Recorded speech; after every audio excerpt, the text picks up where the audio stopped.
While Austin's checking a thing, I open my Facebook tab and I just saw the headline.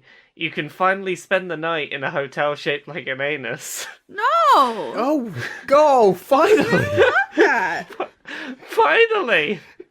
Oh, why finally? Finally, it has happened to me. Who's been clamoring for the anus hotel? I just came back. What's an anus hotel?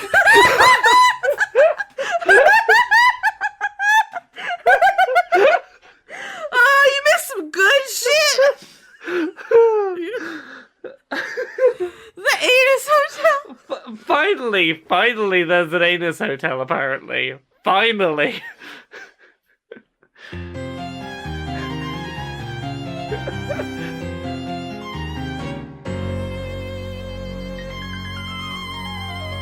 Last time on Dice Funk. Babel is a slod. He is the conduit of Primordium. The plan was to use the diamond to revive a protean and then use its genetic material to create a whole new race using life itself as like a womb. Where do we go looking for this rainbow sladdy? Because these things are chaos itself. They are the sort of creation of new things. Where'd you hide something like that? Like, where is the biggest womb in all of the planes? Is there like a plane that is essentially like this is the birth plane? I currently am harboring some deep-seated feelings about potentially having to kill my son, so I need a surrogate to express my love onto right now. Can it be you? Does that mean you won't kill me? I don't think I'm gonna kill you. Oh shit, it's Camilla. Cam, this is a faction that worships chaos. They don't know how to cure diseases that are resistant to magic.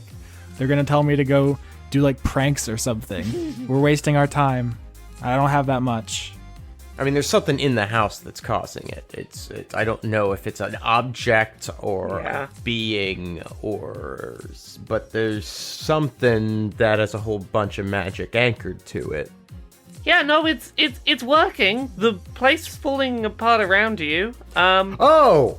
What we're looking for? Is this like a wish fulfillment house? You think of what you want and it'll happen? And we still haven't found what we're looking for. Blake starts thinking about Babel. Next episode is a boss fight against a slotty stronger than all the ones you fought so far put together.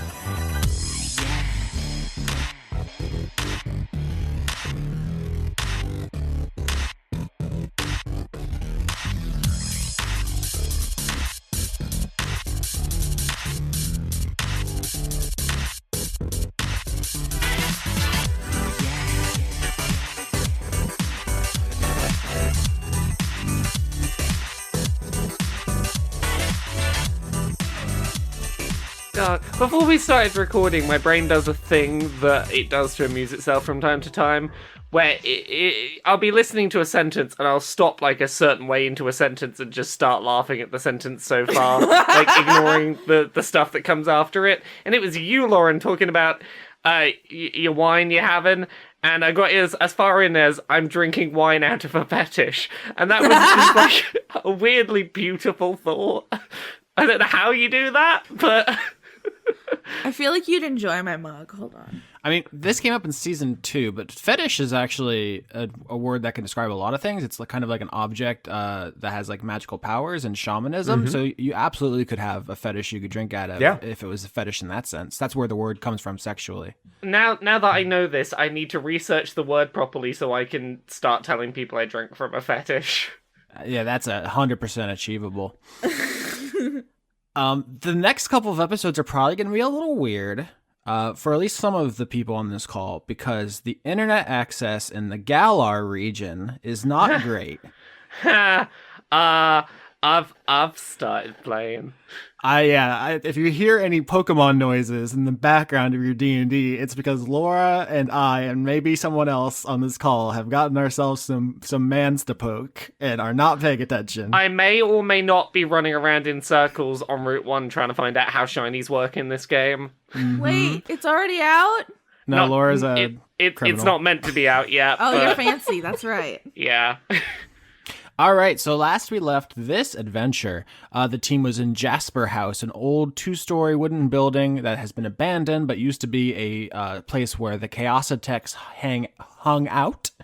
And something weird's going on here. There's some trouble in your neighborhood. And the specific last scene was the team was cornered by a white slod that Blake had conjured with his mind palace. And combat started. King is in the bathtub with Balthazar. They're like on the other side of this closet. This must absolutely sound like gibberish if you didn't listen to the last episode. I'm trying to imagine someone starting now and like, what the fuck are you talking about? Because some of us might need refreshers. I'm glad you mentioned the bathtub and Balthazar because I forgot about both of them. Nice. Yeah. So it sounds like gibberish, but if you listen to the last episode, it all developed very naturally to this point. But it's actually Nifyx's turn. You won an initiative. So there's a white slod. It is the tallest slod you've ever seen. A huge sickle, claws like Velociraptor, and it's a bad dude. Okay, I am going to try and turn in. I'm gonna try and use polymorph to turn into a swarm of cranium rats. So cranium rats are rats which have been psionically linked to each other and are controlled by illithids or mind flayers, which are like psychic evil species in Dungeons and Dragons. They played a big role last season. We haven't seen any this season. Cranium rats were actually, if not invented, highly utilized in Planescape. There's actually They're a big part of the game, of the video game. Yeah. There's like Torment, yeah. There's a famous like cranium rat character. I'm trying to remember what his name was. I want to say All for One, but that's not it. Cranium rats character. Many as one or something like that. Yeah. It's something like that. Many as one. Yeah, that's it. I just Googled it. Yeah. These are psychically linked rats which are being controlled by alien squid men. But you're just going to be a bunch of psychic rats. So that's how your turn starts. Yeah, that's how my turn starts. I'm going to turn into a bunch of psychic rats, and I don't think I can do anything else this turn, but next turn I'm going to do some rat nonsense. I was just watching a movie or something where, like, somebody's girlfriend turned into a pile of rats. Really? Stranger Things Series 3 references the cranium rats because the Mind Flayer, which is the name of the villain in that show, controls a bunch of rats. I forgot about those guys. No, it was What We Do in the Shadows is what I was thinking of. The female vampire turns into a pile of rats at one point. It's fantastic. Stranger. I was thinking Cheers. No, Diane and yeah, sure. Yeah. I remember when Diane turned into a pile of rats. Yeah, that scurried away. Yeah. But yeah, my thinking here is I'm a bit low on health right now anyway, so this gives me a fresh new health bar if I transform into something, and I can do some cool stuff as rats next turn. It is a great opening image. Like the episode opens on the face of a white slog, claws gleaming, and then it turns to Nifyx, and Nifyx just explodes into rats. There's rats all over the room. It's Nifyx just goes, oh shit, and rats go scurrying to hide behind the skirting board. But yeah, so it's King's turn now, but since you're in the bathroom, you have to climb out of the tub and then exit the door of the bathroom, which takes you into the closet and to rejoin the fight. Do you want to say anything? No, I don't think I have anything too poignant to say at this moment. Just like, what's up, bud? Balthazar's with you. He counts as an extra attack with his switchblade. So that is instead of having him rolling up as a whole separate character, he's attacking with you. I just need to staple all of my characters' NPCs to him, and then I'd get like 7 attacks per round. the King Katamari. Yeah, I just replace all of my limbs with other people. Yeah, that'd be very good. Blake, it's your turn. Okay, well, I think it's time to go back to an old favorite we haven't seen in a while, and we're going to try and confuse this motherfucker. All right, confusion is a wisdom save. It is. It actually has advantage on this, so I'm going to get 21. Holy God. Okay, well, that's unfortunate. Yeah, it is unfortunate. So that does nothing, huh? Yeah, no, that does nothing. So you spin your coin on your finger in front of its eyes, and it looks at you, and there's a moment you're like, is it working? Is it working? And then it just roars in your face. Ooh, boy, I cannot speak French. Why did I have the French Bible pulled up? This is not going to help me. Spanish and Latin was easy, but I realized that is the extent of my ability. So it says some stuff. Omelette du fromage. Yes, absolutely. Cordelia, it's your turn. Oh, oui. I cannot speak of the French. That was Italian. I'm gonna. Given enough time, all of Lauren's accents become Italian. It's really true. No matter what I'm doing. I'm gonna. Oh, I just lost it. Acid splash, because why not? So that's a dexterity saving throw, and because it's a cantrip, well, that's why not. 12. 10. All right, that honestly not a good... Not much worse. Couldn't be much worse. It could be. It could be 3. There could be 1, 1, 1. Sure. All right, yeah, the white, you just throw acid in the white slot's face. He takes one step back, and just looks around. And is like, "That's it, huh? That's all you're bringing to this table? That's the heat you have, Cordelia?" I'm saving my spell slot for later. All right, dexterity saving throw, everybody but King, as the white slot is about to go ninja on you. Has he considered not? These rats are surprisingly dexterous. 9. Yeah, rats are really dexterous. They can fit into anything the size of their head. That's a 4. These rats did not do These well. are terrible rats. Their heads are really big. These are terrible rats. Bad rats. 17. All right, only Blake succeeds, so he's going to take half. Everyone else is going to take 21 damage as the white slotty begins just slicing through you. It does that anime thing where it shings behind you, and then your blood's like shooting out of you. Yeah. Nifyx, make a concentration check to not lose polymorph. 15. All right, Nifyx is still rats. Nifyx, it's your turn. Hooray, I get to do something as rats now. Rats. So, these rats are going to do what they are best at doing. They're going to do some big nibbles on that white frog friend. Oh, nibbles. Never mind. They're going to be some nipples. Big nipples. Big nipples. Rats have many nipples. Does 12 hit? It does not, no. No. Is nibbling really what the cranium rats do best? They're cranium rats. They're not nipple rats. That's not... Well, here's the thing. Nipple rats. They have some cool abilities, but I suddenly realised their cool abilities may not work on this slard, because this slard is immune to shit. What would nipple rats be, though? Asking the hard question. Yeah, that's really the deep philosophical point that Planescape's trying to get at, is like, what are nipple rats? Oh god, this episode is so stupid already. After I cut all the nipple talk, it's gonna be like 30 seconds long. So you can't cut the nipple talk. That's the best part. All right, People want. Nifyx, are you done? Yeah, I'm done. All right, King, it's your turn. You burst out of the closet and you see Blake spinning a coin. There's a bunch of rats on the floor. Cordelia is ineffectively hucking acid at a giant white slod, and it's yelling the first couple verses of Genesis in French, a thing Austin can't do. And it's your turn. Do it. I can't. You have to try. So I crit on my insight check. Is that my son? No, it is a thing conjured by the house. It's like the ghosts you have seen of Camilla and Dido that you've been seeing throughout Jasper House. This is not actually Babel. Okay, so this isn't even like a real thing. It's dangerous, but it's not a sapient individual. Okay. I will activate my fighting spirit then, which takes me down to 0. And then I'm going to launch a series of violent strikes against this monster. And I'm just going to do my extra attack with this as well. So this is going to be 8 attacks with advantage. How many? 8 attacks with advantage. So 28, That's a lot of attacks. 19, 22, Oh my lord. 21, Oh no. 22, Oh fuck. 26, Holy god. 29, Fuck me. and 20. I don't think a single one of those misses.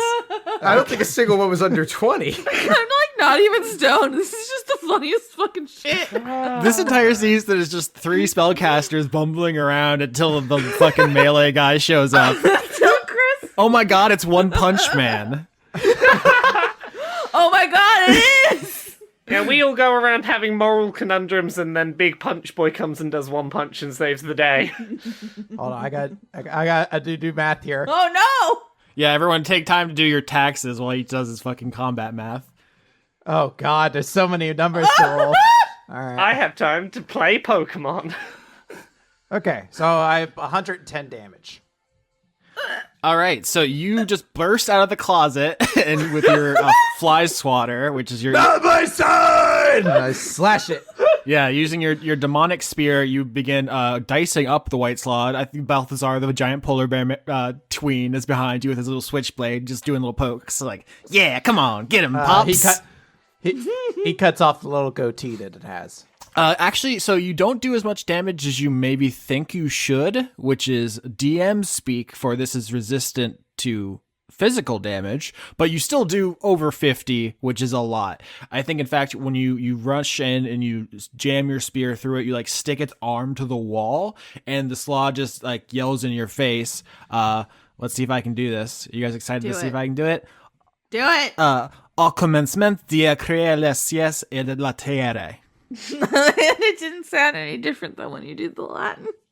And after it yells that in your face, it just yanks its body down and ripping its own arm off, which you have pinned to the wall. And now there is a one-armed white slod facing the group.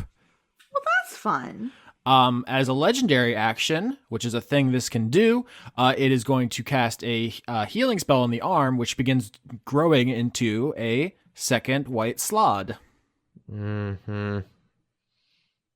Okay. That's not good. Burn the arm. Burn the arm. Burn the arm. Burn the Yep. Let's fireball that arm. You know, here's what I'm going to say. I think fiction has established this arm is a very vulnerable spot. So if it's pinned to the wall, it's beginning growing a body attached to it. If you just turn and fire an entire fireball spell into it, you will incinerate it, but you're also going to catch the building on fire. I mean, this house has been nothing but fucking trouble. Cordelia, it's your turn. Blake incinerates the arm that's growing, but the wooden house has now caught fire. The walls, the ceiling a bit, are beginning to go up in flames. Cone of Cold. Uh-huh. That's fucking teamwork. That is a... Hold on. I mean, are you using it on the fire? Well, I mean, how big's the cone? I can't do both. I'm just gonna cold the fire. I would like to not be on fire. Yeah, so Cordelia's going to use her turn putting out the fire with Cone of Cold. It is now the Slod's turn. It's one-armed. Dexterity saving throw. Let's see here. Everybody but Nifyx, because you haven't damaged it yet. Because you're a swarm of rats. I'm just hiding behind the cupboard. 8, 16. We said Nope. dexterity? Dexterity throw. Dexterity. 21 to dexterity. Only Cordelia saves. Everyone else takes full. 22. Yay. As the one-armed Slod begins going ape shit, its bladed claws, basically like Freddy's gloves in here. As this house is now half burnt and half frozen up, and actually as this thing flies like around the room, slashing you all to ribbons, you notice the building is beginning to protest and groan, and the crack of wood echoes around you, and the room begins to twist like onto its side 90 degrees, and everyone dexterity saving throw not to fall as the floor becomes the wall and the wall becomes the floor. Well, 17. 16. Some of us 12. may have botched. Some of you can fly. Oh yeah. I've been slithering around. I forget I can fly all the time. Okay. All right, Cordelia, you botched. For the comedy, you take 1 damage as you hit your head on a vase, but then you remember you can fly. Oh yes. I'm flying. It's cool. It's great. This is an extremely dumb episode so far. Okay, everybody succeeds, so you all make the transition from what was the floor to the new floor, which is the wall, as the entire building, from your perspective, shifts 90 degrees. And it is back to Nifyx's turn. Nifyx, you're a bunch of rats. Okay, so there was no point in me trying to do the attack, because King is our damage dealer. I'm going to leave that to King. What I can do, however... I've got 2 magical things that my swarm of cranium rats can do. I'm trying to work out what's the best order to do them in. As rats, at will, without using any spell slots, I can do comprehend languages and detect thoughts, which seems like a combination that could, if used in tandem, maybe help understand what's going on in the Slard's head, and maybe use that to work out what we need to do to get through the house, or where to go next. Okay, so as a swarm of cranium rats, I'm gonna cast Comprehend Languages. So for the next hour, I can understand any language from anything that's trying to communicate, or is communicating whatsoever. I can understand all of the languages. Yeah, so you're the first one who's actually been able to understand what these Slod keep gibbering about. King told you that Babel told him that each one is kind of like a brain cell and a giant organism, so they can't really speak coherently unless they're all focused on one thing. So this is just like random, what sounds like stream of consciousness stuff. But he is clearly saying, in the beginning, God created the heavens and the earth. The earth was a formless void, and darkness covered the face of the deep, while a wind from God swept over the face of the waters. Hey! Any special reason for the quotes there, friend? So, yeah, it couldn't explain itself if it wanted to, but it just keeps talking about, in the beginning, the earth was a formless void, darkness covered the face of the deep, and a wind swept over the face of the water. And I don't know if you were playing a video game, your journal will pop up and there'd be like a little scribbling noise, and it'd be like, mission updated. But yeah, that's incredibly important for what's happening. Well, I did something with my spell slot. Hooray! King, it's your turn. Nifyx is a bunch of rats and trying to talk to this one-armed bleeding toad that's carving all your friends to bits. Interesting. I guess I'll attack. That sounds like what King would do, yeah. So 15, 26, 14, and 28. The ones that are above 20 hit, the ones that are below do not. Oof, 25. Yep, so you hit for considerably less. I'm going to say 12 damage, in fact, as you plunge your fly swatter through the Slod, and it like smiles in your face. It's not bleeding from these wounds so much as it is gunking. Like, it doesn't appear to have like blood and organs inside. It's just like the whatever white flesh it's made out of just goes all the way through, and it's like sloughing off and out. And so when you plunge through it, it's like skin and flesh are boiling out of its wounds, and it just yells in your face, it's Babel, and then smiling very strangely right at you, it reaches up and slits its own throat. May I attempt an insight check? Yeah, I think we can all make an insight check right now. 18. Yeah. So the first time you met a Slod, in literally episode 1, the red Slod mutilated itself in front of you a lot. And this seems to be some kind of strange part of their behavior. In fact, make a wisdom save not to be frightened. King's not afraid. Oh, 19. I'm immune to being frightened. Rats can't get scared. Nice. Yeah, this was just for King, but the dice does follow your characterization, which is this does not spook you.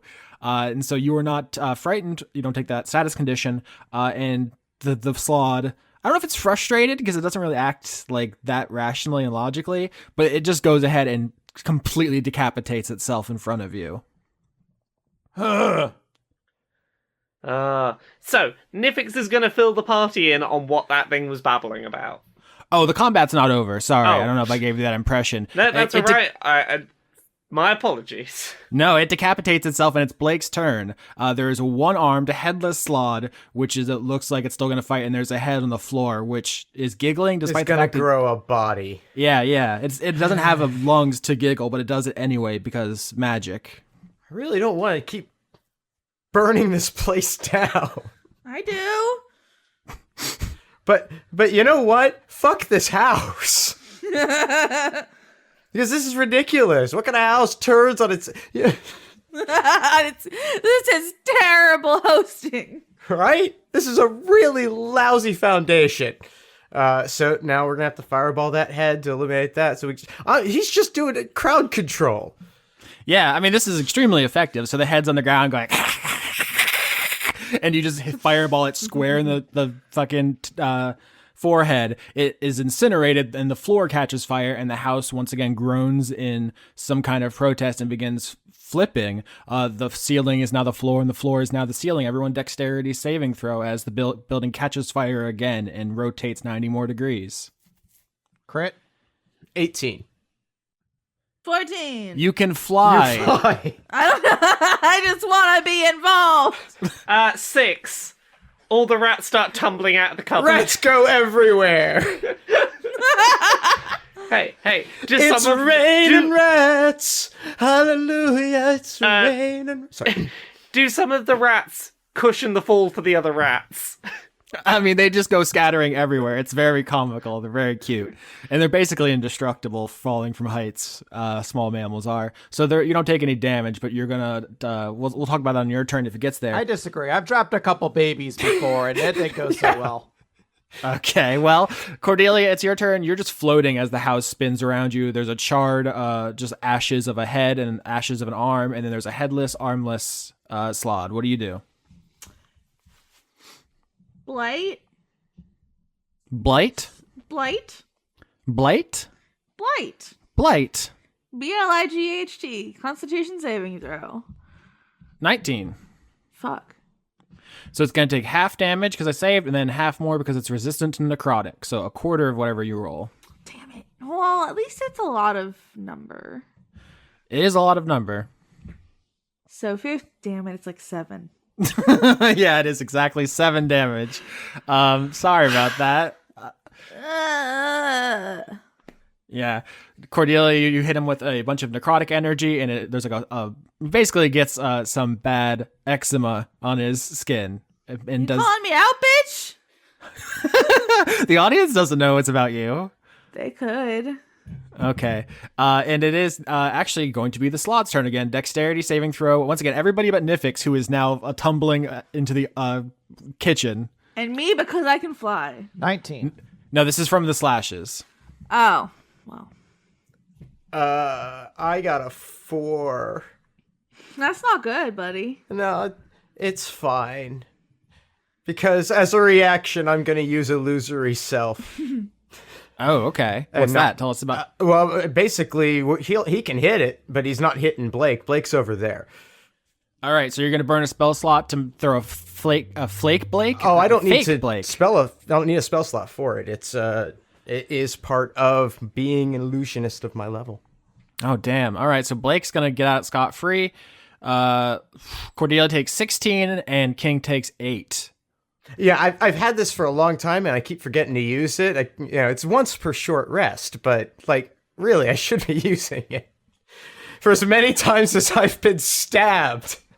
Yep. So Nifyx, you're a bunch of cranium rats. The building is shifting and changing. You find yourself tumbling upstairs somehow, and you actually have a chance here. You can exit this fight safely if you want, or you can go back and help your friends. Oh, let's get back in and help my friends. All right, Nifyx, what do you do? I want to get as close as I can to that slud, and I want to start biting it. Now, I don't want to bite any pieces off of it, because that will create more sluds. I just want to poke some holes in this thing. Roll? 19! Let's make some puncture wounds in that frog. Yep, roll damage. 13 piercing damage? So it still has HP left, but it's low enough that I think this might be an interesting role-playing decision. One thing we talk about here on Dice Funk is that no character is just a bundle of XP points waiting around like a pinata. They have self-preservation and they will, flee or surrender and stuff, even if they're not dead, because that's how people act. I think an interesting thing could be the cranium rats go tumbling like out of the room. Everyone's fighting the slot, and then you just come like in a swarm over it from behind where it's not paying attention, and you begin just eating what's left of it. And because slots regain health every turn, which is a difficult thing about this fight. But I think you can eat it faster than it's regrowing. Nifyx, do you want to eat this slod? That's Well, aren't you supposed to think like the animal? And let me tell you a thing about rats. They would really want to eat that slod. They eat everything. Yeah. Yeah, I think this fight can end if Nifyx doesn't mind living with the fact that she ate what to your rat brain is an intelligent creature. Yeah. So here's the logic I'm gonna go with. I think Nifyx, the swarm of Nifyx rats, is gonna eat this slard. And I don't think that is a conscious Nifyx deciding this is gonna be my first kill or anything. I think this is just, I'm in rat mode. Rat's got a nom.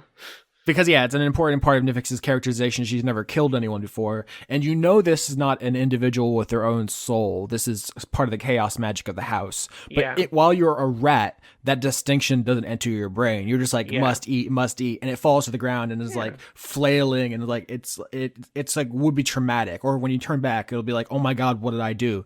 Because this thing's like dying under you and you just keep eating. Yeah, and it's still alive. It still has HP, but it stops fighting back because it's in too much pain. Like I'm making a role playing choice for the slod to just writhe as it dies. Yeah, that's the thing. I think that because of the fact that this is a swarm as well, as opposed to one individual creature, I think the sort of split. There's a bit of the brain here, a bit of Nifyx here, a bit of Nifyx there. I don't think that there's necessarily that wider knowledge of, oh, I wasn't just biting this one bit, the whole thing is dead. Balthazar next to you, King's like, dang, Pops, good thing you got these rats on your side. Indeed. Where'd they come from? Oh, that's Nifyx. Which one? Oh, all of them. You see his brain kind of short circuit for a moment, like small bits of steam are rising out of his ears. Oh no, we have broke him. All right, well, I'm just gonna leave then.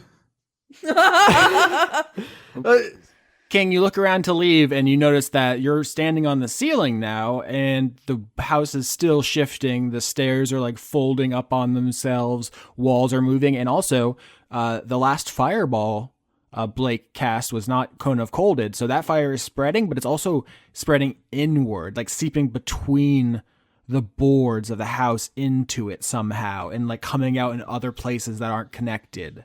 I'm gonna start picking up rats and trying to push them together to put Nifyx back together. That's very cute. If once the slard is suitably okay, that thing is dead and consumed. At that point, Nifyx is going to come back. But if that hasn't yet occurred, you will be futilely smushing rats together. I know, but it's fun. Yeah. No, I'm not saying it's not fun. I'm just filling in the image. Now kiss. Yeah, everyone go on without me. I'm just gonna squish these rats together. It worked so well last time you tried to take Nifyx and something else and smush them together. Of course. I didn't make anything worse. All right, what does the party do? The house has been infected with fire. It's not on fire. The fire is inside of it now. The house is still moving. There's a dead white slot on the floor, mostly just scraps as Nifyx, the cranium rat swarm is full of white flesh. Can I imagine the sink and then head towards the sink and then splash water on fire? Okay, so intelligence check. Oh. If you remember how this happened last Good episode. luck with that. Yeah, you have disadvantage. Hey, I almost got a 12, but I got a 4 instead. So King, you try to imagine a sink and instead you imagine a rocking chair which falls out of the sky and lands on your head. Well, 2 damage. huh. That's...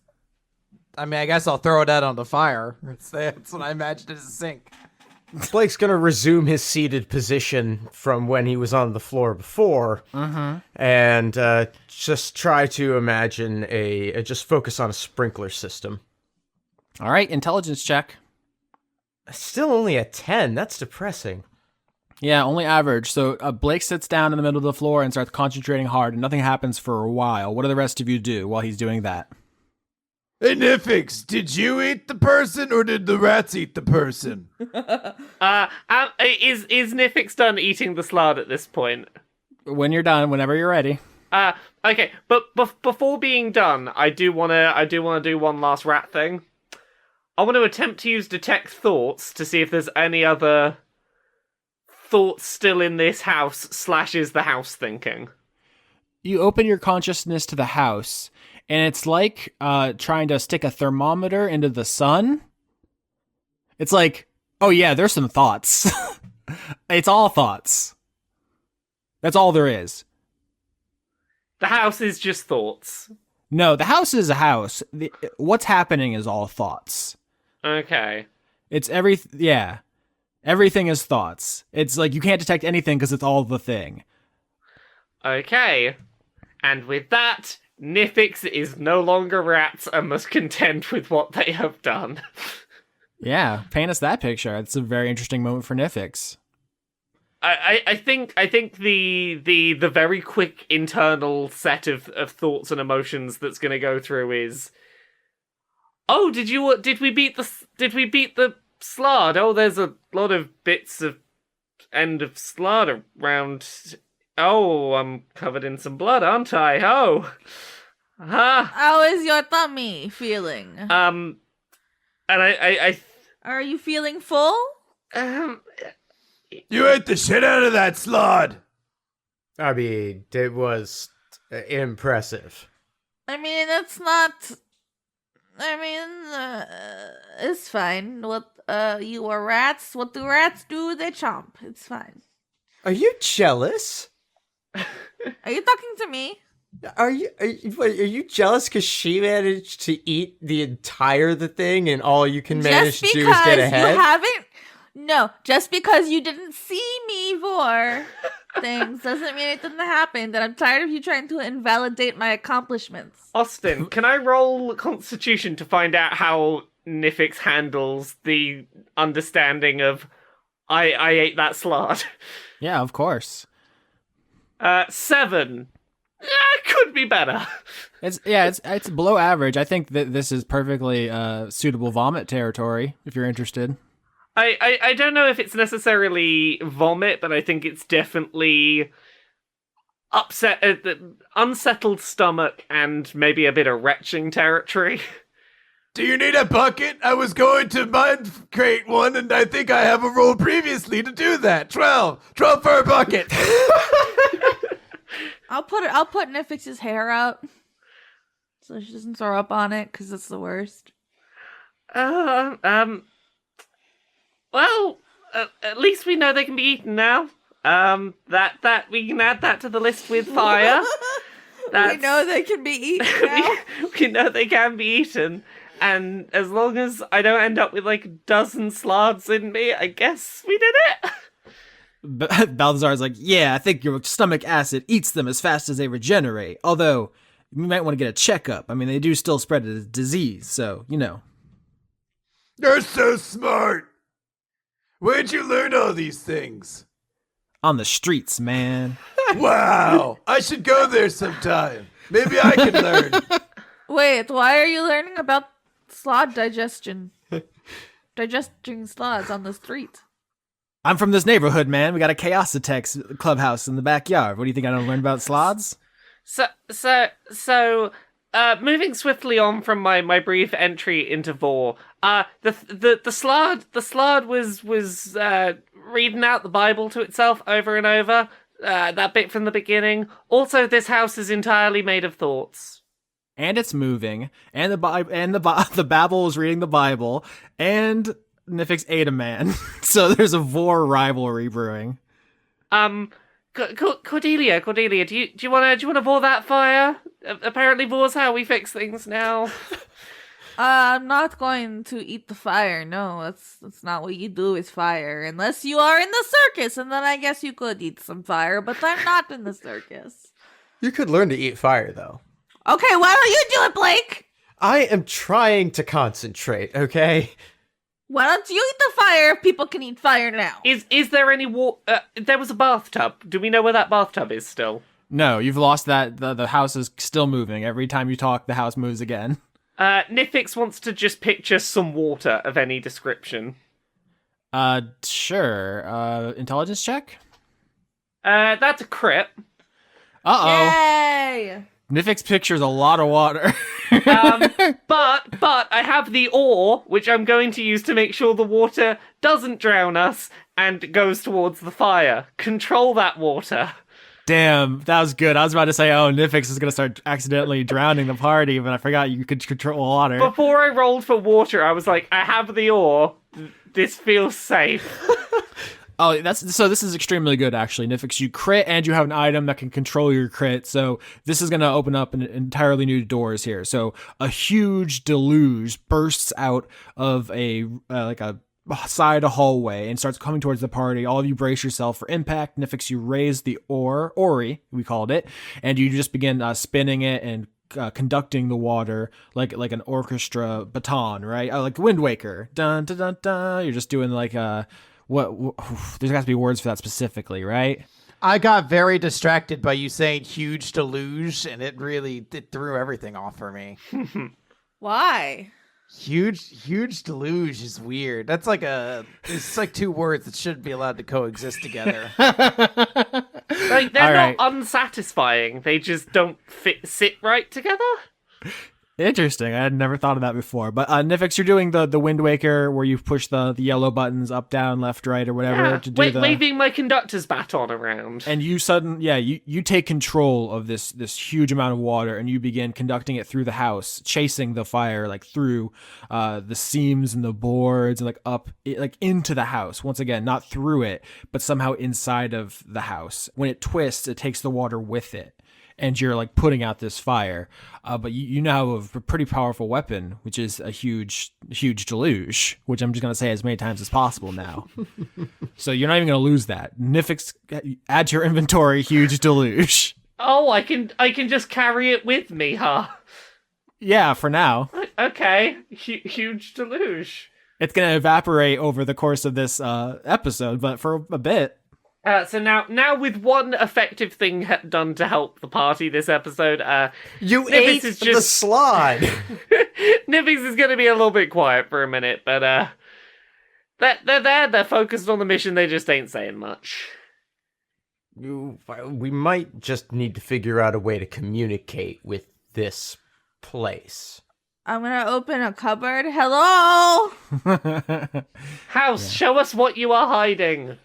What if I start beating up the house? So what are you doing? I'm gonna start ripping cabinet doors off. Is that how you want to play? Tell me your secrets! Cordelia starts going apeshit. I mean, this is how you started, right? The first thing you did was you came and you started flipping furniture. That makes sense, honestly. Can we do a religion check? I would. Okay. Well, I offered that to the party because I got a 4. I had a crit and I got a 4 afterwards. King's like, I got it. No, wait, hold on. I lost it. Hold on, wait. Could you buy the nuts separately and then mix them later? Nifyx has a 21 on religion. 17 for Blake. 16. All right, 21 and 17 are good. Here's the thing that I've been dreading this entire arc, which has been like 6 or 7 episodes now. Very long arc, very in-depth investigation. No one's ever asked, what plane Slotty come from? We're terrible. The Pandemonium plane? Pandemonium? Pandemonium is a plane, but not where the Slotty come from, no. That's where the pandas are. Pan means all, and demon, onium is All place. pandas. It's the place of all demons. That's what pandemonium. The place of literally- all pandas. Place of all pandas. Yeah. No. Slotty come from limbo, the plane of chaotic. Getting real low. The plane of neutral chaos, just chaos. In fact, it's a plane with no set form, no gravity. It is only what you can. There's a word, and it's right on the tip of my tongue. It's not Rami Malek, is it? It's not clitoris. Did somebody say clitoris? What? I mean, if there's a word that's going to be on the tip of my tongue. Fuck. God, that's good. Absolutely destroyed. All right, everybody else go home. Conrad wins. Okay. Limbo is a Limbo is pure chaos. Everything's constantly moving and changing. There is no up, there is no down, there's no gravity, there's no physics.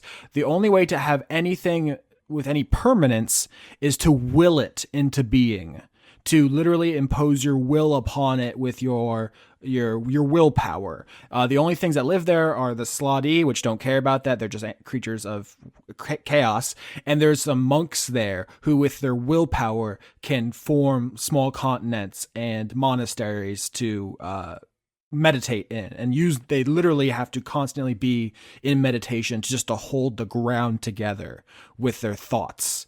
That's limbo. That's where the Slotty are from. With you succeeded on your religion check. You seem to be in a place where up is down, down is up. Everything's constantly changing, and everything is thoughts. But you can control them with your thoughts. So maybe connect those dots, my friends. So yeah, we're in limbo. Oh, wow. How did I not figure that out? See, you know, boring down on sentient creatures and ending their lives really helps you to work out what's going on around you. Oh, please, that's weak sauce. It's literal sauce. There's not even any bones. Hey, don't you have a friend that can teleport people? I say to Blake. Does King say all his stage directions now? Then we have to pay him back something. King's And- going to hand him everything he has in his pocket, which is lint, a button, and a chicken bone. Cordelia explicitly already has something over him. He owed me one. Oh, that's true. Okay, do it. I'm gonna yell into the Cicero thing. Hey! All right. Well, I'll summon Cicero. Okay, so the party figures out that Limbo is involved somehow, but doesn't know what to do next. So Blake pulls out his red coin, and Cordelia shouts into it, and then exploding out of it is the Yugoloth Cicero, who I didn't have an icon ready for because I did not know this was going to happen. But as I am talking now to buy time, I will find him. He is a kind of gray alien, no mouth, huge bug eyes, gray skin. He's dressed very middle management. There he is in my folder. And I bought enough time to pull him out. There he is. And he says, "Hello again, Mr. Frint." Who's that? Miss Different? Is that me? All right. Let's just dispense with the pleasantries. You're not here for me. You're here for her. We would like to leave this building. Yes, everybody want to leave? Yeah. It's not a fun place in here. But we're a little burnt out. Maybe we don't have the emotional energy to solve problems today. So just maybe you can whoop, get us out of here. No problem with your magics.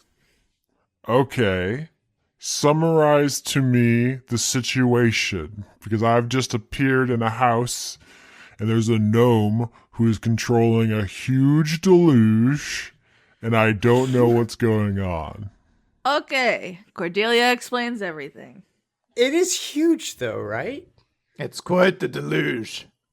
so Cicero takes that all in, and he says, So, the Chaos Attacks opened a portal here, and the Slotty have been using it to move in and out of Sigil. Oh, yes, we knew that the whole time. You did not. We knew it the whole time. Okay, well, if you knew that, then you'd know that what you need to summon to get out of here is the portal. Oh. And then close it so that Limbo will stop acting on the house and you can leave. Oh. Would you like... what do I find in the cabinet? Moldy Ritz crackers. More banana peels. What would you like? I forgot about the classic 4 banana peel situation. Yeah, it was a classic 4 banana peel situation.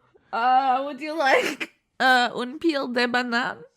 I would not. You see, I have no mouth. But do you scream? How do you poop? I neither scream nor poop. What? Those are like my 3 favorite things to do. Scream, poop, and have a mouth? Yeah, I love all of those things. Oh, man. All right. Erdrick, if you and I combine our intelligence, perhaps we can summon the portal. Who? No, never mind. Yeah, we could do that. Clearly what is happening here is Blake has another name he did not tell us, and he's trying to hide it from us. Okay, a little less talking, a little more concentrating. We gotta combine our intelligences here. Do you want me to help?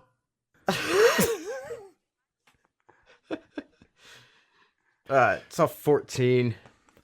With advantage. Oh, yay. That's a 14. All right, so Blake and Cicero join hands, I think, and they concentrate very hard, and they're both bolstering each other, but only manage a 14 to change the entrance to the closet to the entrance to the portal. So it's going to be unstable with a 14. So what's a bathroom? Like, you look through the closet, you see a bathroom. It shifts and shimmers, and it changes to the library. And we almost set fire to it. We literally almost set fire to it, too. Yeah, it was this close to getting the streak back on. But now we have the reverse. Now we're just going to make it really wet. There's still time. In season 1, we burned down a library. In season 2, the library caught fire, but it got put out. In season 3, the library exploded. Season 4, I was actually going to be a library heist, but everyone kept demanding a JSTOR password, so you just got the information from an NPC. So there was no library in 4, even though it's supposed to be a whole arc.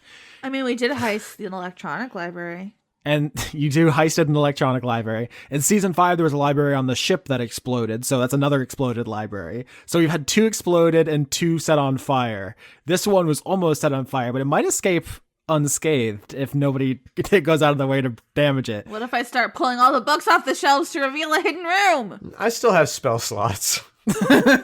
Cicero and Blake open a portal to the library, and inside there is a portal to Limbo. You look through it, and you can see it's like almost like the stuff inside of a lava lamp, right? It's just a constant swirling, squishing nonsense that is only ever anything if it's concentrated on.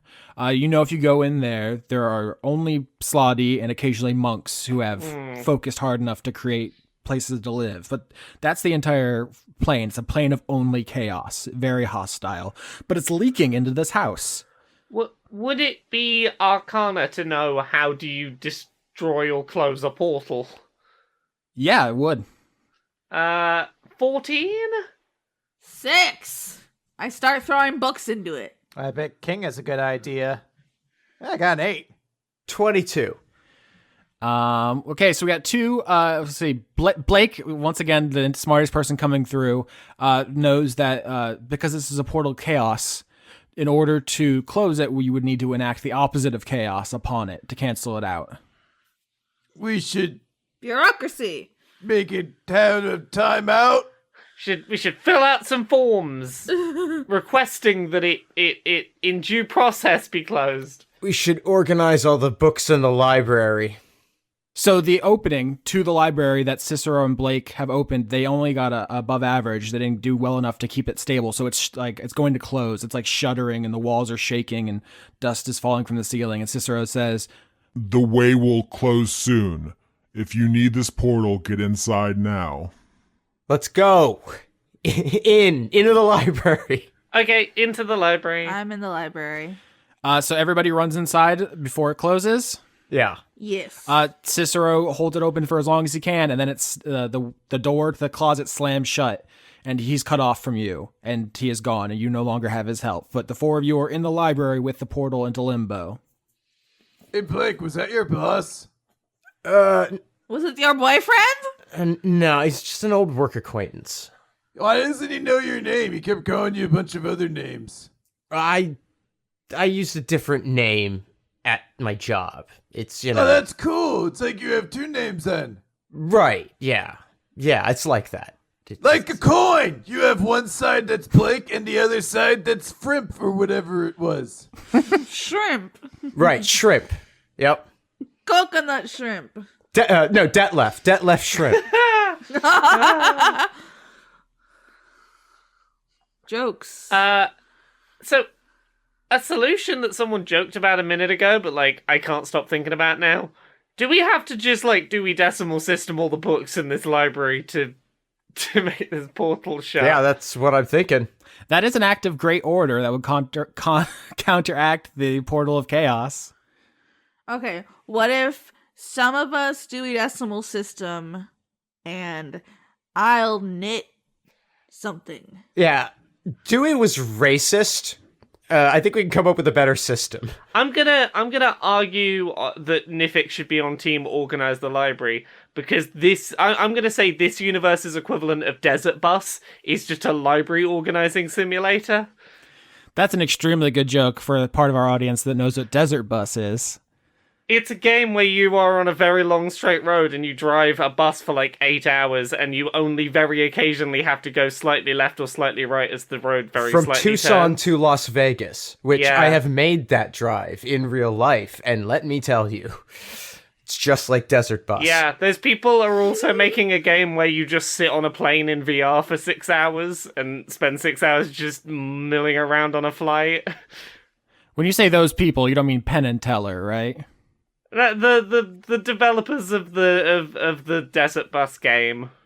Because Penn and Teller, it was part of Penn and Teller's video game, but it's not. They didn't actually code the games. Yeah. But they are involved with video games recently. Whoever coded Desert Bus is coding a new thing. Yeah, the original developer of Desert Bus, which I can't remember the name of. But, I mean, that game was not officially released, even, so... I'm knitting the portal a scarf because knitting is math, which is why Lauren can't do Nifyx it. is trying to speedrun the library. Yep, Blake's also organizing books.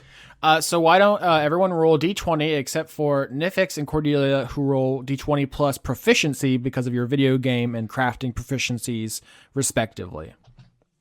23. 8. It's a really ugly scarf. That's a 4. That's abysmal. I got a 15. Nice. So, King, can you possibly justify that 15? So I'd like to think the way King helps keep things in order is there's a moment where he sees a book really high on a shelf and he kind of likes the colors of it and he's about to just jump up and like basketball slap it off the shelf along with the entire shelf full of books, but he's like, no, that'll cause a bigger mess. So he does it. So he helps by doing very little. Okay. I mean, Nifyx is the driving force because she's a speedrunner of Desert Library. Yeah. Oh, wait. Can my assistant be that I sit in the corner and I go, Blake, Nifyx, Blake, Nifyx, Blake, Nifyx? If you want. Yeah. Nifyx is aware that you can push one of the books like inside another book and it sets off a little bit of an accidental chain reaction and it glitches like the whole row over one to the side and, you know, Okay. all those good speedrunning stats. So Nifyx really spearheads organize the library tech, and it is trashed. An interesting thing here while you're doing this is you begin hearing music, Nifyx.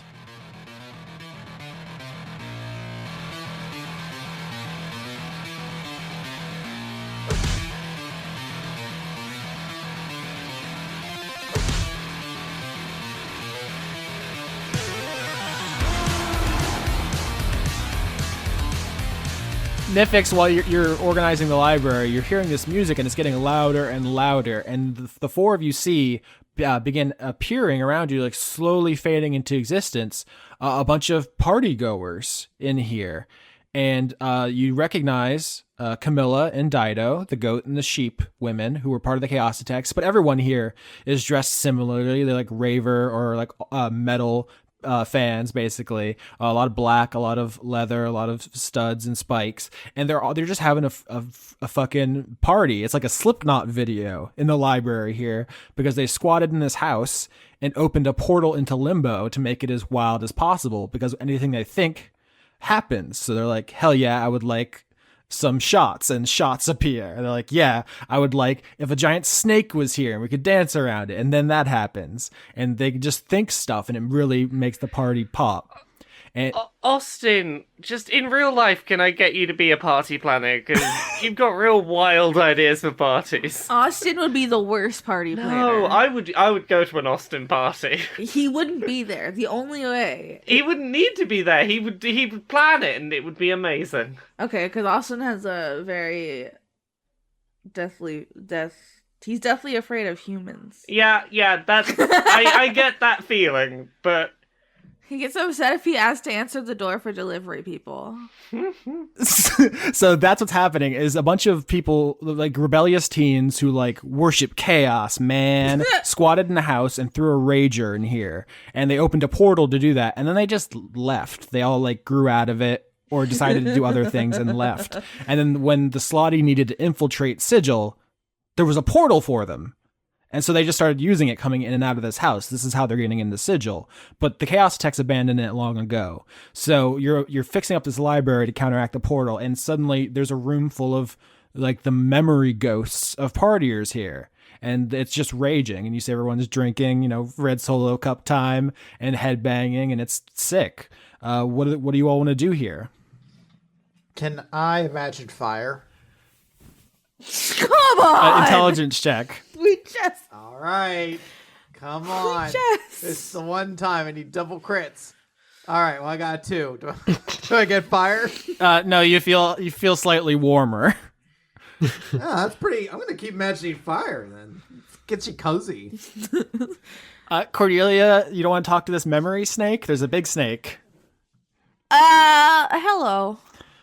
So you tried to knit a scarf. You failed. It was ugly. You threw it aside. Then you just lay down on the floor to take a nap, and a snake crawled up to you. Yeah. Hello. It is hard day to be a snake. The snake says, "I don't know. Seems pretty easy."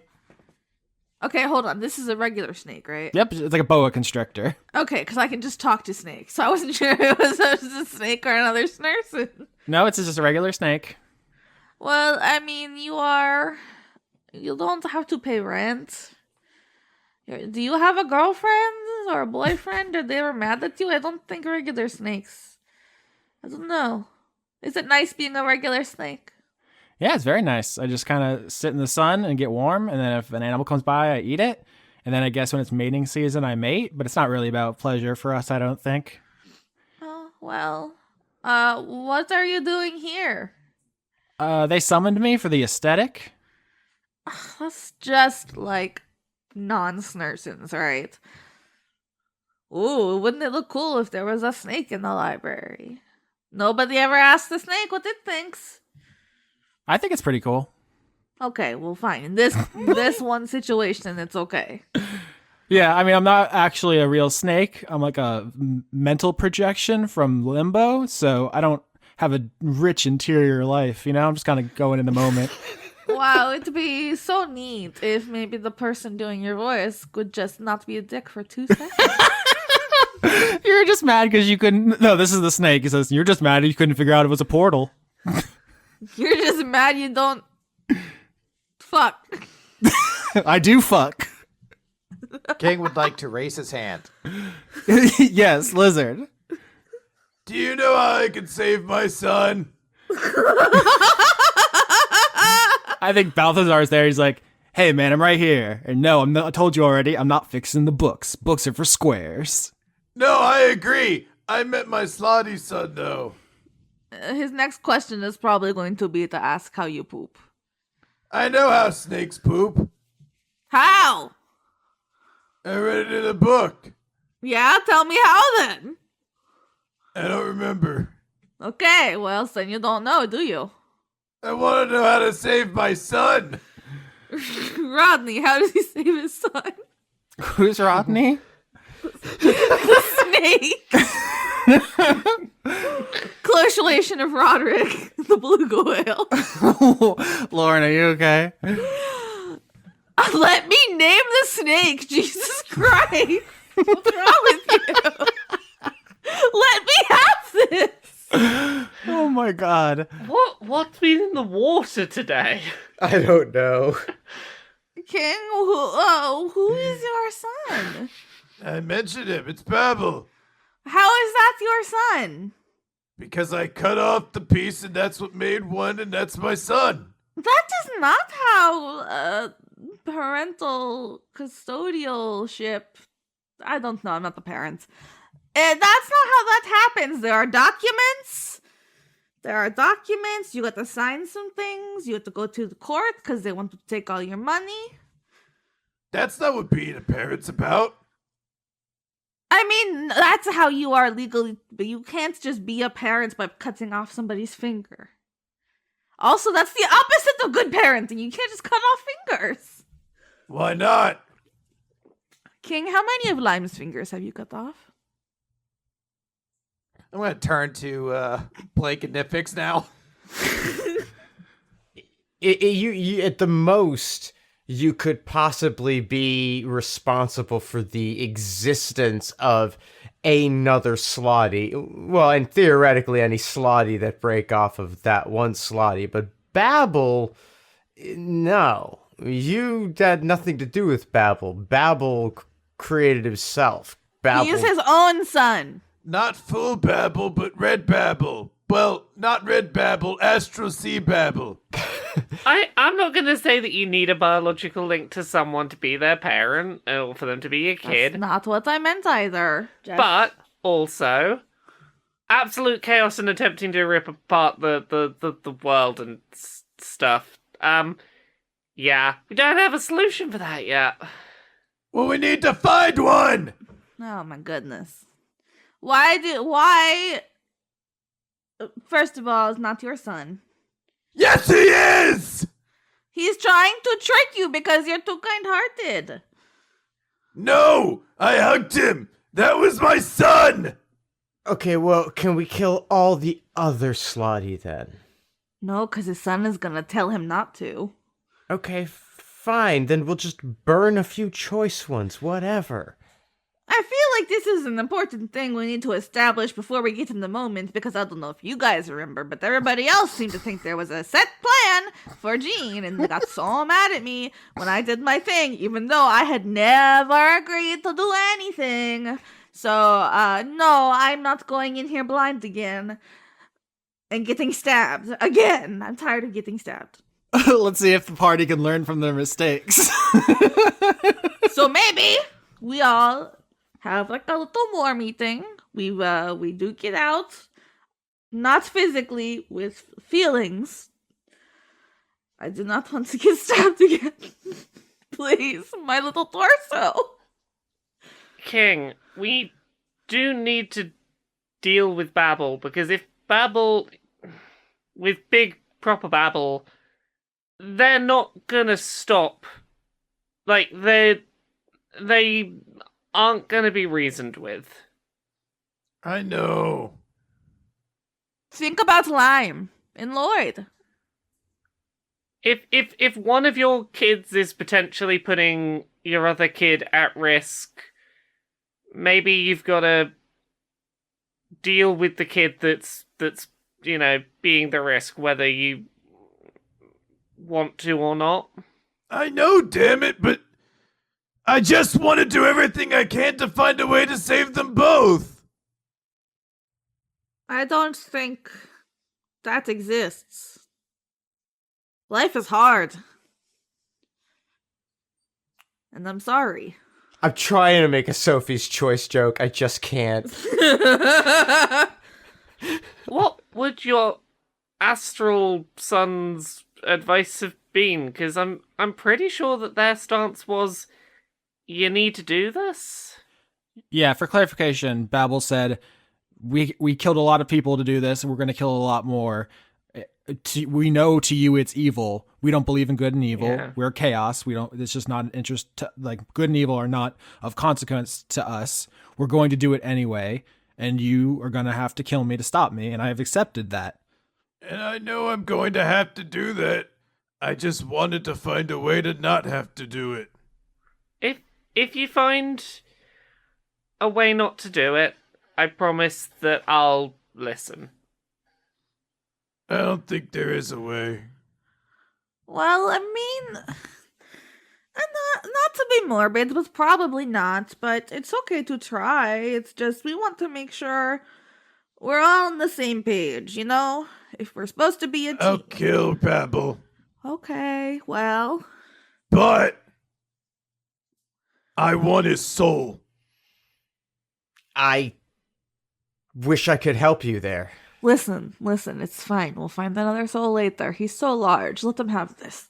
No, I mean, I don't have the juice. Oh, the juice. I literally don't have the spell slot to cast Soul Cage and take his soul. So I think what King's referring to is you specifically not doing that then. Oh, you want to let it go. And just letting the soul pass on. Okay. Normally. Well, that accidentally works out well for everyone. Yeah, it's fine. Can't even do it. Well, that's fine. Let him. This makes it easy for us to humor King. We've paid some interest to the spiders. Well, there's plenty of great souls to be had. We can. Yeah, no, I just thought we'd get to take a break. That's all. But yeah, no, we're fine. That's fine. We can kill. Yeah, no, we can just kill Babel. Okay, in that case, we'll let Babel's soul go on. Hooray! Kill Babel! Yay! All right, so Yay. the group has decided how to handle this is to kill Babel and stop the Proteans from coming back, but not to capture his soul and use it to pay the Yochlol, so there will be consequences for this. Mercy, I suppose? I mean, I'm more scared of King than the Yochlol, so... That's fine. If the Yochlol comes after us, I'll just use disintegration. Yeah, it's opening It'll be time. fine. Damn. No, that's Fascination Street. Fuck. Nifyx, you put the last book into place. I think it's Wheels Within Wheels, a famous book from season 2, just so the audience can see it and say, hey, I recognize that, which is a If thing. you don't, listen to it. A thing they love. They love to recognize stuff. Can you put a Berenstein Bears book in there too, so I can recognize that and feel good about myself? Yeah, absolutely. Damn. Oh, sweet. What about the pokey little puppy? So you push the last book into place, and the portal closes, and all the partiers, the revelers, wink out as the connection to Limbo has been severed, and this is just an old house with some burn and water damage. I miss Rodney. Oh yeah, the snake winks out of existence. It just says, I don't know how I poop, but I'm very good at autoerotic asphyxiation. Why? You asked him if he fucked. I didn't mean to, but yeah. The tail is very good for choke it, and he's gone. Jesus Christ. I'm gonna set you on fire later. You know what? It's a fair trade for getting out of this episode. So the party has all the information to find Babel now, whether you realize it or not. Oh, God. I was about to say, we have all the information. Does that mean we can use it? Good question. Here's what I'll say is if there are any things you're unclear about, you can visit any NPC you've met and ask them questions. I don't know if this is a hint or not, but earlier, literally last episode, when you were all in the Interplanar House of Pancakes, Nifyx said, what plane is the most womb-like? And no one answered her, and it was a funny thing to say. That was the real question that this arc has been about. Oh, did I accidentally do a smart, but I did it as a joke, and we ignored it. 100%, yeah. Where is Babel? Where is life itself? That's the question. You have enough information now to put it all together if you know where to look, but that is a great place to start narrowing it down. First, you need to know the plane because the universe is enormous. But after that, it's really a matter of touching base with the people involved. So, I will repeat my old question. What do I roll to find out what plane is most like a womb? I mean, that's religion. 15. I know 15 about wombs. I know 21 about wombs. I really wish everyone would stop saying womb. Womb. Wouldn't you like me to stop saying womb? A huge womb deluge. I highly doubt Blake knows a 20 about wombs. This reminds me and my brother, when we were younger, we used to write like screenplays for like comedy movies, and one of them we came up with was called Womb Blade. And it was about a baby who was like a slasher killer, and it would like and when it would kill people, it would say Womb Blade. I was to say, the title Womb Blade would have got me to watch a terrible horror film. Well, we never made Womb Blade, but I think about it a lot. I would watch the B-movie Womb Blade. Here's what I'll say for all of your roles. Here are the planes. There are. Know about womb blade? Roll to know about Womb Blade. Okay, here are the list of planes. There are the outer planes. One for each. There's one for each alignment and one between each alignment. You don't need to know the names. I could read them too if you want, but that's easier to remember. Just one for each alignment, one between each alignment. Then there are the inner planes. There's the prime material, which is kind of like the default Earth. And then there are the dark version and the light version. You don't need to know the names, not important. Then there's the transitory planes, the astral and ethereal plane. Astral is between all the worlds, and the ethereal is like ghost world, basically. And then there's the elemental planes, fire, water, wind, air and earth. Those are all the planes. So Babbel's on one of them, and you have a lot of NPCs you can talk to, or you could use a conversation to figure this out. Want to go back to the House of Pancakes for this conversation? Sure. Okay. First of all, what does everyone order? This time Nifyx is getting the Gamer Girl bathwater and Cheetos pancakes. Yuck. Is Balthazar invited, King? Yeah, obviously. Does he get seal pancakes? Oh my god. They just bring him out a whole live seal. Oh no! My precious baby! King's like, I'll show you how to break its neck real gentle like. No, okay, we went back. You got him a seal substitute, like a soy seal. Oh, not the artist. He's been through a lot. What about anybody else want to have a funny food order? Mouse French toast. It's like stuffed French toast, but the filling is mice. That's what something a snake would eat. Blake's gonna have a Belgian waffle butter. Of course he is. King's not eating anything. He's too conflicted with the incoming death of his son! I have been cackling a lot today. Yeah, Balthazar is at the head of the table eating his soy seal, and he's like, oh, all right, so I understand y'all trying to find the king's son so you can kill him. It's kind of fucked up, but whatever. So there are like 30 planes, and you got to know which one he is, and then you got to know where he is, and you have like 15 friends you can ask questions. Seems like a lot, but I'm sure y'all smart. You can figure it out. Why don't you tell us? Man, I don't know nothing. Yes, I'm just here for the... You know what? King's going to place his hand on Balthazar's forearm and look him in the eye and says, Don't ever say that about yourself. You know lots.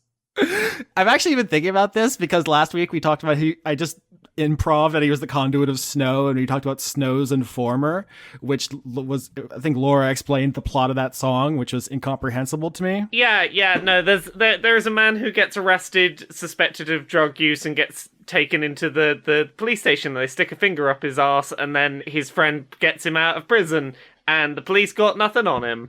Because they thought he shot somebody down the lane. Informer, say daddy me snow me, I go blame a licky bum bum down. Yeah, but I actually looked into the song. First of all, based on a true thing that happened to him, he was charged with 2 counts of attempted murder. Later, he was convicted of something else and like did time. Like this isn't like a Vanilla Ice thing where he's a total poser. Snow was a real badass for real. Yeah. It was a stabbing, if I remember right. He was accused of stabbing someone down the lane. Yeah, he didn't fuck around. Also, the phrase "licky boom boom down," which I assumed was like a sex thing because I didn't know anything, the song came out when I was like 4. Apparently, it refers to beating or shooting down witnesses or informers, police informers, and in the music video, he actually cocks his finger. He does a finger gun when he says "licky boom boom down." He's like the lyrics translate to, "If you talk to the cops, I will kick your ass or shoot you to death." That's kind of cool. I mean, it's not cool, but it's like how smoking cigarettes always looks cool. We know it's not cool, but it's a lot more hardcore than "licky boom boom down" sounds. Yeah. But I bring all this up to say that when I said jokingly that this street urchin was the conduit of snow, everyone's like, oh, like he shoots snow? Like, no, he's the conduit of killing police informers with a switchblade. Oh, I thought you were going to say cocaine. No, that would be good too. But I think in retrospect, that's what I meant. So Balthazar doesn't actually fuck around. So before we get into asking around our various people we could ask, I'm just going to put some information points on the table. Points on the planar system that to me sound like they might be in some way comparable to a womb. There is the water elemental plane, because it's very wet. There is the fire elemental plane, it's quite warm.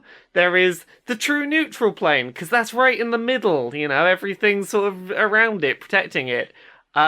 Same for the prime material plane, because it's got the good and evil, the planes either side of it. It's in the middle again. That's my contributions to planes that seem like wombs. Nifyx says that to the table, and Balthazar says, what was that thing you were saying before, Nifyx? The blah, blah, blah, darkness was over the water, and God was hovering over the water? What was that? Oh, that Genesis thing. In the beginning, God created the heavens and the earth. Now the earth was formless and empty. Darkness was over the surface of the deep, and the Spirit of God was hovering over the waters. Do we have to go to the center of the Earth on the prime material plane? Because the Earth was formless and empty. Is there an empty bit in the middle of the Earth? Do we have to go to the Earth's core? Like that movie, The Core? No, okay, back up. What's the premise of this arc? What are you looking for? Babel. And all of the slotty. What did Babel take? The life itself. What else could be described as life itself? God? Butts? Water. Everything needs water to live. It's water, right? That's how it do. So you succeeded on that religion check. So let me say, all of you begin remembering and putting together these different stories. The one that Nifyx is referring to that jogs your memory is the Abrahamic tradition, which says first there was chaos, and then God floated over the water, and then he made life. And this reminds you of other stories, like the Japanese creation mythology. First there were the primordial kami, and then they created Izanami and Izanagi, who reached down from heaven with their spears into the ocean and created life. There's the Egyptian story, which there was no life, and then the Nile River flooded and life came from that water. And then there's the Sumerian story, where the first thing was the primordial sea, Namu, and from that sea came life. And we go story by story by story, and you find every explanation of the world has 3 components. First there's chaos, then there's water, then there's life. I mean, and even us, Yeah. like as a species. Yeah, even talking historically non-religious, actual archaeological evidence. Where did life come from? Water. The sea. Is the slotty at the bottom of the sea? Under the sea. That's such a bitch move, all the way in the fucking underneath the sea. Oh, you know what we should do? We should find this universe's equivalent of James Cameron and borrow his submarine and swim all the way down there. Didn't he also do The Core? Hold on, Austin's giving like a sigh. That's the you guys figured out the plan before I got there kind of sigh. Let's find James Cameron. You're not Beat him up! You're not wrong, is the thing. It's just, who is your James Cameron? Oh, Liam Neeson. in universe is your James Cameron? Oh, Abraham. I don't know. I'd probably like cast Brent Spiner. Who's our eccentric filmmaker who's just kind of a cock? Fuck. Got him. Lancelot? Let's talk to Lancelot. He's definitely a cock. He doesn't have the money for a submarine. We've been through this. I wonder if the audience is screaming at this point. Let's say it's not a submarine. Let's say it's something else that goes on the water. A boat. A regular boat. The Hermes. Sharon. A boat. I'm glad that my list of places that reminded me of wombs wasn't off point. I can see it now. Cordelia does the whole ocean. Nifyx solved this by creating a list of things that remind her of wombs. Oh, man, good show. Okay, so you understand now that Babel is somewhere in the elemental plane of water. But water is, I mean, the ocean on Earth is huge. You have to imagine the elemental plane of water is one of the vastest things of all time. So even though Sharon can take you, you need to narrow it down a bit. Who has knowledge of the primordial chaos that maybe knows where specifically in the ocean, where in the elemental plane of water Babel might set up? Abraham's connected to the Titans, which were pretty primordial. What about any of our good tree boys? I feel like they know about stuff. Would it be Camilla, since she was part of the Chaotix for a little bit? Oh, yeah. I would say, yeah, the person who used to be part of the faction that worshipped chaos probably knows something about chaos, yeah. I mean, you know, some people are only weekend chaos worshippers, you know? Yeah, you don't know. All right, so in the interest of letting Laura sleep sometime tonight, everyone finishes up their waffles and decides to go pay Camilla a visit. No, let's go play. Yeah, let's go play. I thought you were going to say pay. Blake has no intention of paying. Oh, yeah. Do we have to, like, put nose goes for who has to be the last one to dine and dash? Oh, no, I don't have pockets. I'm a snake. I don't have pockets. I assume you just send the check to Kato. Can we have the worst insult? Can we have King sign it each time so the bill goes to a Kano and they don't know who it goes to? Yeah, then he does a fatality on you. Yeah, and we're forever banned from that IHOP. And whenever I see Kano, I draw a volcano on it. All right, so the team goes to the Great Foundry, which is the headquarters of the Believers of the Source. And it is what it sounds like. It's a great foundry. People are working there making goods that they give to the community. And Lloyd's there. Let's say he works here. Oi, bruv, what you doing? I had to kill my son. Can we talk to Camilla? I'm going to assume you just don't want to talk about the first thing you said. I think she's out, but you can go wait in her office if you want. It's over there. I want to do an insight check. Yes. 26. Is she really out of the office? That's a great question. I thought you were going to ask if Lloyd is a slod. No. Do y'all know how many times people call me to work and my boss is right behind me and I'm like, I'm sorry, he's in a meeting right now. That's literally all business is based on the foundation of lying about if people are into the office. Yeah. It's so true. That's the heart of the economy. Oh boy. Yeah, so Life. So yeah, Lloyd's being 100% honest with you. He has no reason to lie, and he's not a slod. So the party goes to go into Camilla's office. I want to say, for Lloyd actually grabs you real quick. Cordelia? Oh, me. Oi, what'd you say to Anastasia? What did I do? Apparently, all you ever do is ask for things. The first time you met her, you asked to kill her boss. The second time you met her, you asked if girlfriend could live at her house. And this third time you met her, you asked if she could find an angel for you. You've never asked anything that wasn't a favor from her in her entire life. Oh, listen. Sometimes we get stabbed a lot. And then we forget to be good people. Oi, that's your only excuse. I mean, look at my tummy scar, though. Is it not a good excuse? It doesn't matter to me one way or the other. I'm just saying. Yes, it does, because you're saying it. What's up? Give me the goss. The goss is that there's a Valkyrie, and she's beginning to become very annoyed with your selfishness. Okay, I will bring her a bunt cake. No skin off my back. Does she not like bunt cakes? Everyone loves bunt cakes, not the point. I bring her cake. We talk about our problems. That's how we do it. Oh, fine. I just want to keep the peace here at the Believers, and you're doing an awful lot of take and not a lot of give. Are you mad because I haven't made you a bunt cake? Would you like a mouse bunt cake? You are a large cat. I am large snake. I love to eat a mouse. I bet you do too. I would like to eat half a bunt cake and then knock the other half off the counter. Yes. Okay, I'll work on that. Okay, thank you. You're welcome. Cakes for everyone. I'm a baker now. The party goes into Camilla's office, and someone's there. Who is it? Hello. You're supposed to be dead! And I cut the head off. Oh, wait, no, she was supposed to be dying. It's a baby. Is a humanoid sheep woman. White coat. She's very puffy. She's got like fashion that makes you look good, but she's a very round animal person. This is Same. Dido, the sheep cardinal. Oh, how you live? Excuse me? Okay, sorry. You weren't there. We were just at the stupid house.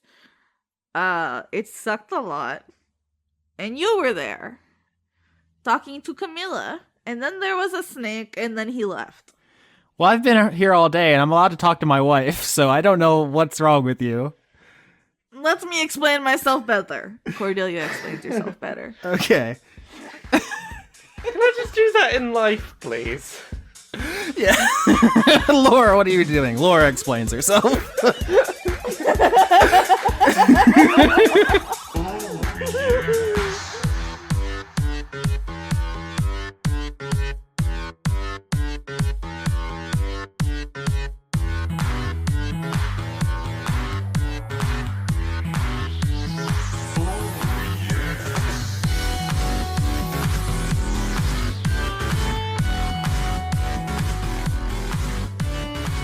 Oh my god, guess what? What? It's November. What's that mean? That means it's time to do the credits again. And also, in America, we sometimes eat turkey, sometimes ham. They did that in Canada already. Johnny gets 2 Thanksgivings. Wow, must be nice. Are you jealous? I want 2 feasts. I think as an adult, you can pretty much have turkey whenever you want. Yeah, but I like it when I don't have to pay for it, and there's a lot of food just given to me because I'm a poor. You like the state-sanctioned turkey, only when the government lets you have it. I just want free turkey. Okay, that's what they say. Other people's turkey. OPT. Opt. That's a Magic the Gathering card. Oh my god. I can't. There's something broken in my brain. I literally can't not say stuff like that. Dog, are you okay? No, tell me about the executive producers for November 2019. Joseph Tombrello. Extellaris. Jade should probably plug Shaq fuck. She would like that. Shaq Funk someday. Brent, still every episode of Dice Funk Goatly. Devin, conduit of evolution. Speaking of EVs, there's not a new EV for the Sword and Shield. Is that a spoiler? I think you're forgetting Big EV. Oh yeah, So big. Gigantamax EV is pretty good. Evolution. George. Long mouth. Okay, sorry, Evolution. John Madera, conduit of caramel lattes. Oh, you can't say that in front of Austin. He loves caffeine and caramel. I do. The Cult of Gorfanax. Rob Dakin, conduit of delay. Emily, conduit of small school children, asking why your torso is so big. Paul Mullen. Alice in the Purple, conduit of late to the Farscape party itself. I heard Farscape's good. Christman, conduit of starting racist MAGA rants at dinner. Is that your family members? I hope it's not you doing that. Leave that one hanging for you. Thank you. Toshiro Kuru, conduit of forgetting both my password and birthday and hoping I presumably had more space to go. Listen, Mercury is in retrograde, so everything you do is totally not your fault. Andrew Grothin. I also left you hanging. I apologize. I had nothing funny to say about astrology that wasn't also maybe insulting. Andrew Grothin. Yeah, you hate me. I already said Andrew Grothin. Dr. Goatman. Oh, you're Goatman. Francois V. I'm losing it, folks. Hedron Master. Lord General Boneshitter. Lauren's just doing the rest of them. I'm gonna go take a nap. Nifyx Decidia, a lonely gay sheep. Oh no. Random conduit of Would You Like a Hug? Spooky Jamie doesn't know what costume to wear. None, because you're late, Jamie. Vinny, conduit of boo jobs. Z23619, Kevin Dobbins. Anthony, patron of Dora. Morgan Rapp. Haley Anderson. Stefan Latour. Austin's a little bitch. That doesn't say that. I was wondering. 'Tis I, Zedster. She started talking over me, and then I just gave up. 69 Spoopy 420 Sean by Lauren's Ludes. Oh no. A Bozog blew me, a triple X parody. A goose stole my name. Rake in the lake. Rake in the Lake. A montage of goth Nifyx staring out into the rain. A werewolf with a Chinese menu in his hand. If the werewolf destroys the Chinese menu, does that mean all the other Chinese menus die too? Oh my god. Oh my god. How is this your thing? Because it bothers you so much.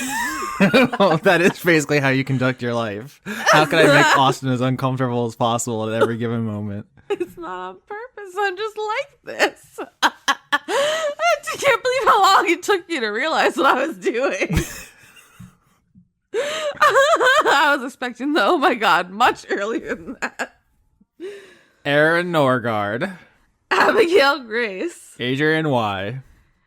Aftershock feature chapter head of the Satanic Temple, Nebraska. Agent Hedgepiggle. Aki Savalainen. Albert West. Aaliyah. An otter eating a jack-o'-lantern. Anakin Beefstroker. See, I do want to make a joke about that, but what if that's just that person's name? That would be so mean. Andrew Birmingham. Andrew Fedgy, conduit of turduckens. Ooh, I never had one of those. Oh. You know who's having a turducken this year? You, I presume? Yeah, my dad was like, I'll spring for a turducken. I was like, okay. Andy Harkins. Anna, conduit of procrastination. Antonio, conduit of snacks. Arachnival, worshipper of the Spider Queen and conduit of Halloween B-Day NRG. Energy?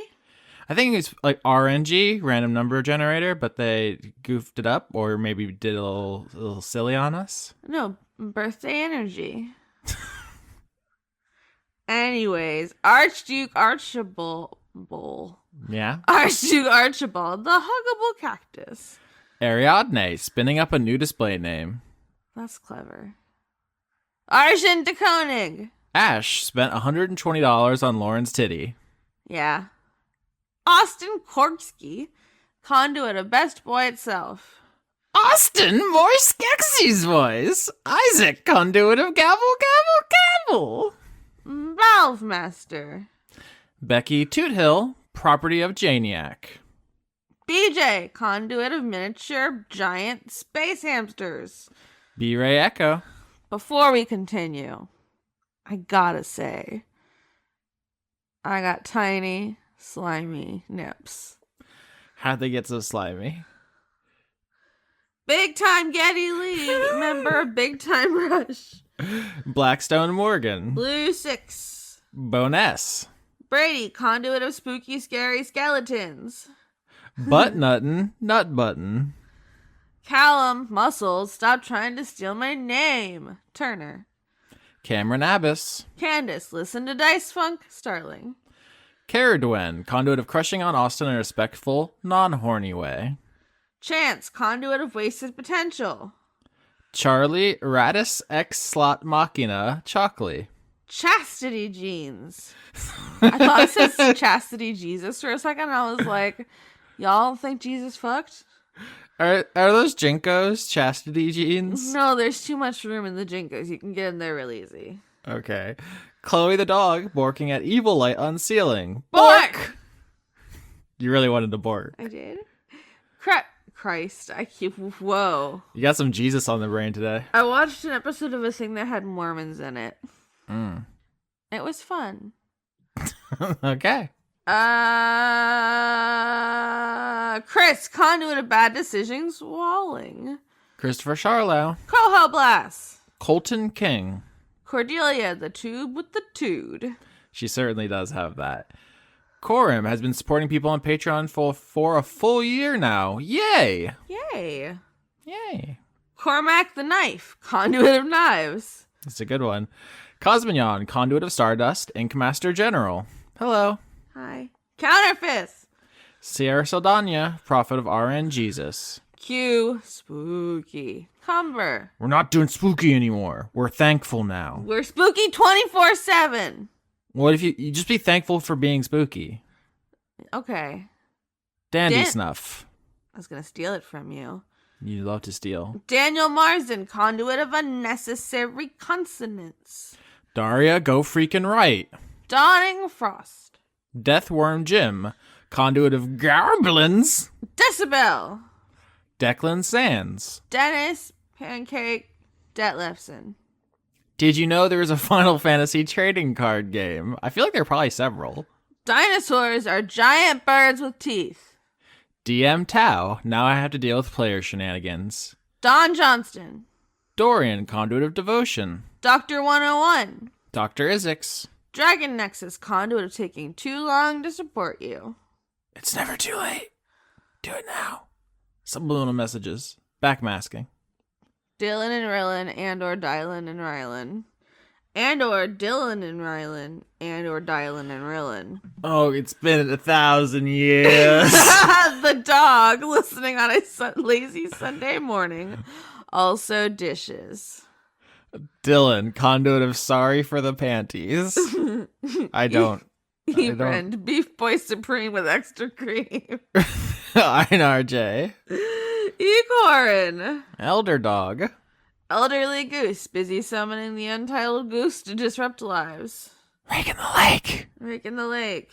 Eleanor Nanate sees Periton, horned vampire lady with depression. Aline. I'm gonna need another one on that. There's some punctuation you missed. Aline. Oh, damn.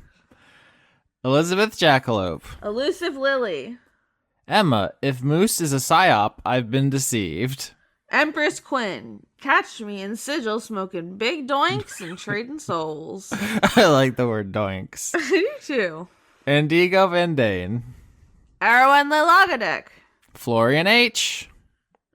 Fubar, conduit of metasyntactic variables. That's some math shit. I hate math and you know it.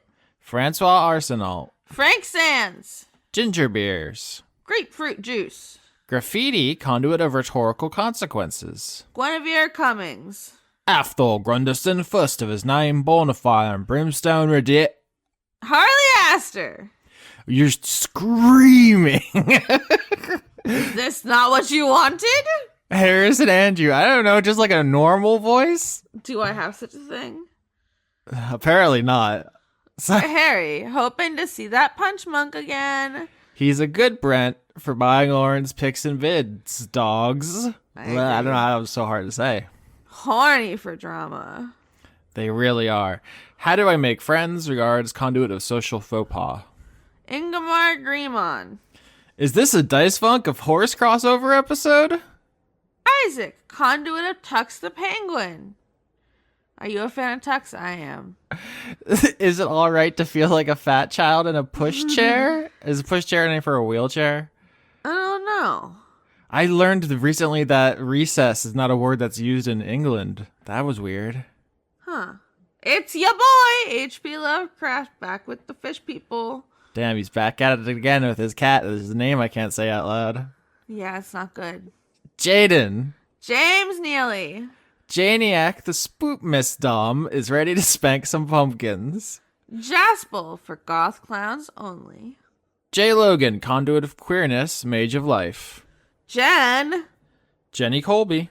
Jermaine Walls, conduit of cryptid grappling. Jess Veget, conduit of veggies. Joanna the Wrench Witch.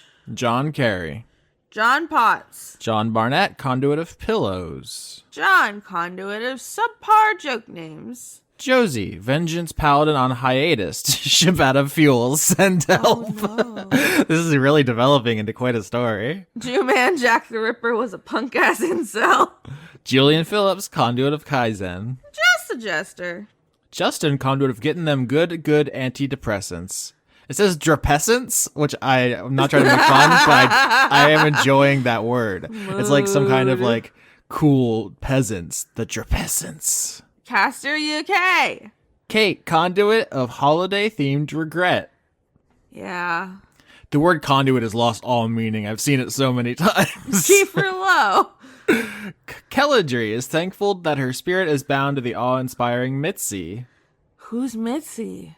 I feel like it's their partner, but it also could be a good cat. Or a dog. Mitzi feels more like a cat, but really? I'm not. I feel like it'd be a fancy dog who's like a cute little I'm not collar. against Mitzi the dog, but Colorado Matt. Ken, conduit of finally writing this goddamn PhD dissertation. Kenteroy. Killer Cotton Shizno. Kaniku fan. Kitty Foe, warm breathing burrito inside your pocket. Why is the burrito? 1, why is it in my pocket? 2, why is it breathing? No one knows. Christina, conduit of collectivist godhood itself. It feels like we're roasting the typos this month, but they're all really good somehow. They make me so happy. Kyle Badsvik. Kyle, president of the Drop Goodwood fan club. Lady Leopleurodon is a Jurassic animal. Austin Misfit. I knew it was wrong when I said it. I just didn't know what the right one was. You know, you're going to take a swing. It's Jurassic, Cretaceous, or Triassic, and you're going to be wrong 2/3 of the time. Lana Seawolf. Lady of Bones. Larry Yellingman. Lars Onerth. Hey, Lars. How do you say that? Lauren's mom's grown duck, conduit of eating bread. Also pecks the dog and then has to go to duck jail. I'm of the opinion that ducks can't peck because their bills aren't pointed. You can only peck with a beak. With a bill, you just bap. The dog disagrees. Well, the dogs are adorable. Levy, the Ghoulie Gob. Let Cordelia vor, you coward. Yes. I feel like that wish is going to be granted by the time you hear the second episode with these credits. Liam Sutton, conduit of headaches. Loopy Elephant. Lauren Cates going for Halloween at 17 pounds of Bozog kicks in a 10-pound bag. You have to let us know how that went. Did you kick anyone? Have you been arrested? Is that why you didn't change your name for Thanksgiving? Damn. Luther, the conduit of conners that keep escaping their cage. Manticore Deathlord. Math Tiger asks, what is 280.46 times 1.5? Math Tiger, what's your problem? Math Tiger, your phone has a calculator in it. Matt Collier. Matt Lackitz is finishing his goddamn PhD dissertation. Oh, the anxiety. We have like 5 doctors in here. What are they doing? Nerd shit. Going to school. Matt Lackitz is finishing. No, wait. You just did that one. Sure did. Matthew, listen to Dice Funk and Neo Scum Schultz. Maximum Side Boob 9. Call JG Side Boob 877 Side Boob. That's very good. Nice. Majin, conduit of screaming internally. Melbent. Melissa the Dice Goblin is swimming in dice. Michael Hall. Yeah? What was that? Michael Hall? That's so funny.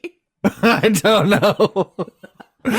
Michelle Minkler, conduit of autumnal rainbows. I'm sorry, Mikkel. We do it wrong every month. Oh shit, was it really? It's wrong. There's no right way to say it for our mouths.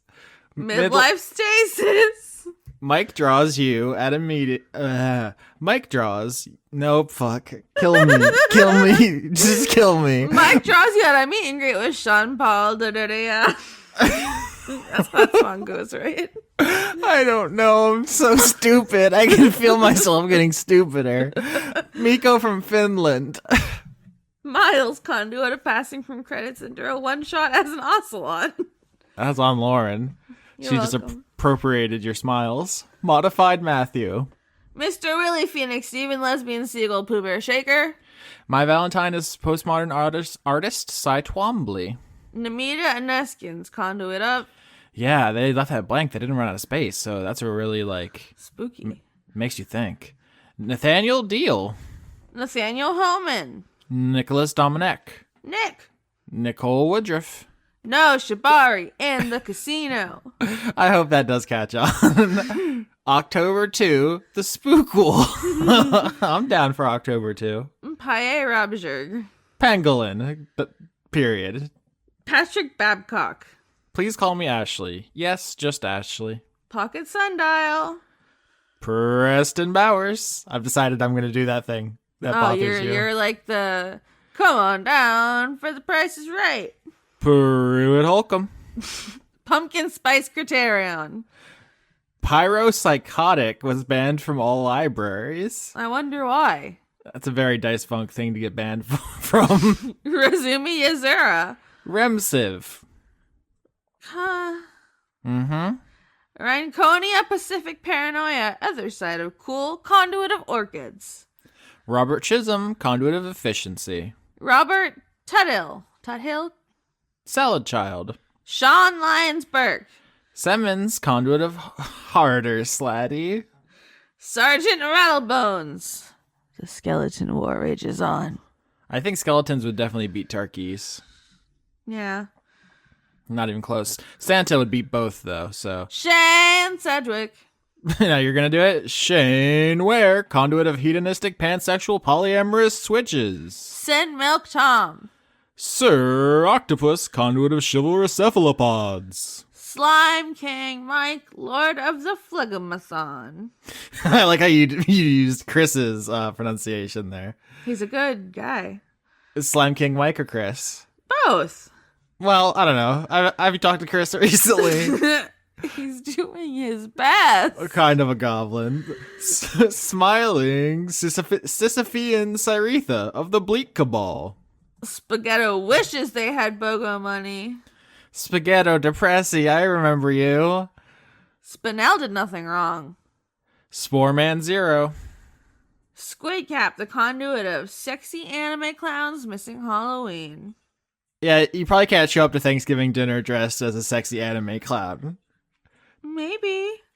That would be a power move. Just like Depends on who's throwing Thanksgiving. pass the mashed potatoes. Honk, honk. That's a goose. No, it was supposed to be your clown Nope, all nose. honks are goose. Okay, Stephen Lund, also known as Helgrim Stephenson Yorsky, apparently. He stole it. Apparently, I don't know. Have I bestowed that upon people, or was it stolen? Is it like knighting? Sternat, conduit of consonants. Sweet dreams are made of these. Who am I to disagree? Sydney Marsing. Tabitha Spokes. Tales of Inquiry. Terraflops. Thankful Flowers. The cast of Dungeons the Gathering. The murderous mongoose who's secretly standing directly behind you. I feel like the mongoose has been made redundant by the untitled goose, who is now the new demonic animal haunting all of us. That's true. The Precursor. Thick geezer, the chick pleaser. I don't know. Anna's eating like right behind me, so I hope everyone can hear her little chomps. What's she eating? Food. Thanks for clearing that up. Yes, and I love it. Titty picks us legal tender 2K20. I had the K because it sounded cool. Toby Gleason Stack. Tom Bowers. TPK'd by my D&D group with witchlights because Austin is a bad influence. I actually really want to see that. Do you just straight up just roll over them, or did they like put up a fight? I'd like to think it just goes like a vacuum cleaner. Yep. What if it's the witchlight, like, riding around on a Roomba? That's good. I feel like any animal on a Roomba is instant gold.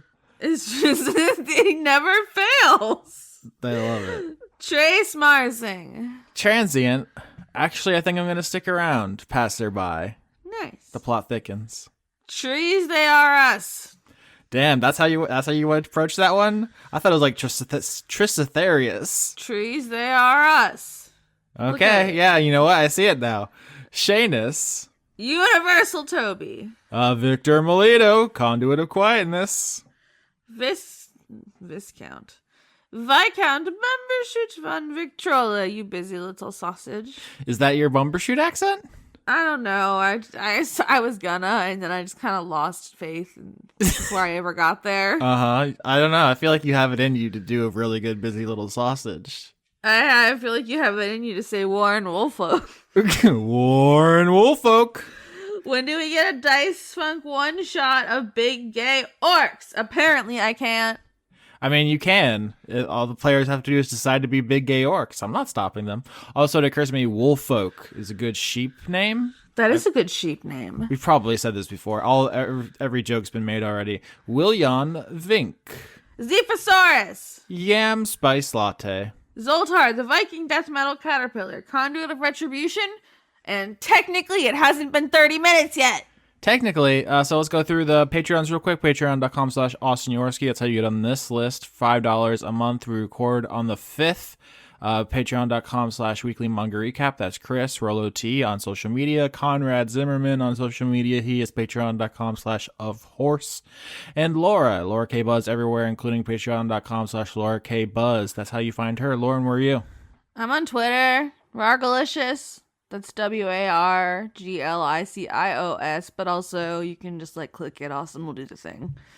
iTunes, which is Apple Podcasts now, Podbean, YouTube, Google Play. I think we're on Spotify. I don't really know how Spotify works, but I submitted it, so if you can find it there, you're welcome. We're here. We're here. We're queer. Please like Give us us and money. subscribe. Okay, well yours sounded nicer. What did you say? I said, give us money. Listen, we live in a society. Joker movie 2. Joker movie 2, Electric Boogaloo. Anything else? Stay frosty. No, don't stay frosty. Sorry, that's December. Stay pumpkin-y. That's no... Okay. You know what? You eat pumpkin pie, bitch. I would like a pumpkin pie. Do you know when you eat pumpkin things and gourd things and squash things? November, you fuck. You're being very aggressive. Yeah, they love it. Oh, I'm not leaving it in. It's too mean. I gotta give the people what they want. Hurting my feelings? Chris is so much worse, and you let him do whatever he wants. I'm playing favorites. Yes! Chris always gets the new toys. I only get the He hand-me-downs. does! He's like, I hate your fucking soul. And you're like, okay.